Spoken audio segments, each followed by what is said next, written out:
Hello' and welcome to regional news Assam. Anganwadi কৰ্মী আৰু সহায়িকা সন্থাৰ ফালৰ পৰা নতুনকৈ কেইবাটাও গুৰুত্বপূৰ্ণ সিদ্ধান্ত লোৱা গৈছে। তেওঁলোকে ইমান দিন ধৰি চিটু অসমৰ লগত আন্দোলন কৰিছিল। তেওঁলোকৰ সৈতে মিলি কেইবাটাও প্ৰতিবাদী কাৰ্যসূচী তেওঁলোকে হাতত লৈ ইমান দিন ধৰি যি সচলত ধৰ্মঘট আন্দোলন তেওঁলোকে কৰিলে, তাৰপিছত মুখ্যমন্ত্ৰী ডাঙৰীয়াই সিদিনা তেওঁলোকক পৰামৰ্শ দিলে যে তেওঁলোকে চিটুৰ লগত মিলি আন্দোলন কৰিব নালাগে। তেওঁলোকে যদি আন্দোলন কৰিব আছে ছাত্ৰ সন্থাৰ লগত তেওঁলোকে কণ্টেক্ট কৰক, মুখ্যমন্ত্ৰীয়ে সঁহাৰি দিব।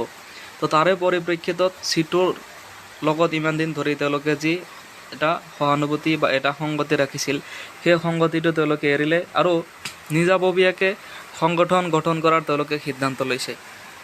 গতিকে কৰ্মী সহায়িকাৰ ফালৰ পৰা নতুন কি সংগঠন গঠন কৰিলে আৰু তাৰ লগতে দৰমহা বৃদ্ধিৰ ওপৰত নতুনকৈ কি সিদ্ধান্ত লৈছে সেই সম্বন্ধে আহক আজি অলপ ভালদৰে শুনি লওঁ। ধন্যবাদ।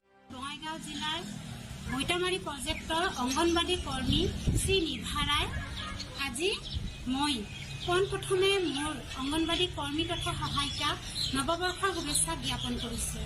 আজি আমি ইয়াত একগোট হৈছোঁ।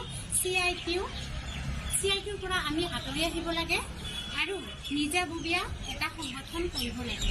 যিহেতু আমাৰ মাননীয় মুখ্যমন্ত্ৰী ডক্টৰ হিমন্ত বিশ্ব শৰ্মা ছাৰে আমাক ঘোষণা কৰি কৈছে যে আমি CITU এৰিব লাগে আৰু CITU এৰিলে তেওঁ আমাৰ লগত বহিব, আমাৰ লগত কথা পাতিব আৰু আমাৰ যিখিনি আমাৰ দুখ বেদনা আছে সেইখিনি তেওঁ বুজ ল'ব।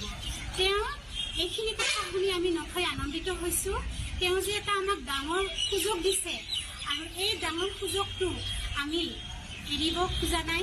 আমি তেওঁৰ কথা মানি লৈছোঁ আৰু আমি আমাৰ CITU আমি আজিৰ পৰা আমি CITU এৰিলোঁ, এইটো আমি ঘোষণা কৰিলোঁ।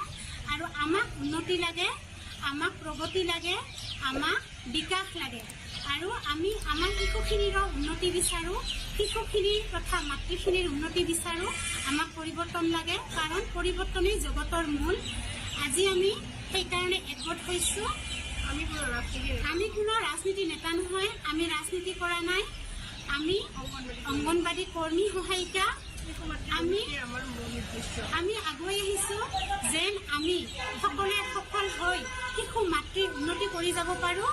আৰু আমাক ৰাজনীতি নালাগে, আমি ৰাজনীতি নকৰোঁ, আমি সৰু প্ৰাণী, আমি ধুনীয়াকৈ শিশুৰ আমি অংগনবাদী কৰ্মী, আমি কাম কৰিব সুন্দৰকৈ আমি কেন্দ্ৰ চলাব লাগে। আমি শিশুসকলৰ ভৱিষ্যত উজ্জ্বল কামনা কৰিব লাগে আৰু আমি চৰকাৰৰ হৈ কাম কৰিব লাগে। যিয়ে চৰকাৰ আহিব আমি তেওঁলোকৰে আমি নিৰ্দেশ মানি ল'ব লাগিব আৰু তেওঁৰ হৈয়ে আমি যিয়ে ৰজা আমি প্ৰজাৰ হুকুম আমি মানিবই লাগিব। আমি যিয়ে ৰজা। বঙাইগাঁও জিলাৰ বৈতামাৰী প্ৰজেক্টৰ অংগনবাদী কৰ্মী শ্ৰী নিভাৰাই আজি মই পোনপ্ৰথমে মোৰ অংগনবাদী কৰ্মী তথা